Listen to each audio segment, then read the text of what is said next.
ஏய் நில்லு. எங்க வந்த?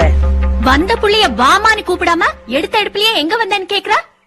நீ புருஷன் கைய புடிச்சிட்டு வந்திருந்தீனா வாமான்னு உள்ள கூப்பிட்டு வாய்க்கு ருசியா ஆக்கி போட்டு அமுச்சு வச்சிருப்பேன். நீ கையில பொட்டியில புடிச்சிட்டு வந்திருக்க. அதான் அங்க என்னமோ நடந்திருக்கு, நீ கோச்சிட்டு வந்திருக்கேன்னு புரிஞ்சுக்கிட்டேன். புரிஞ்சுக்கிட்டல? அதேதான். இனிமே அந்த குடும்பத்துல என்னால வாழ முடியாது. என்னம்மா பேசாம போற? என்ன பேசுறது? அவங்க யாருன்னு தெரியுமில்ல? கரிச்சிபாளையம் பண்ணைக்காரங்க, என் அண்ணன் பசங்க.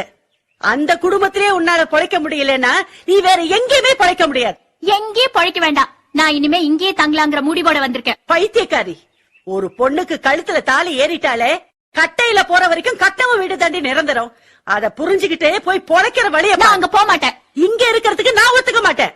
அப்ப என்ன எங்க போக சொல்ற? செத்து போடி.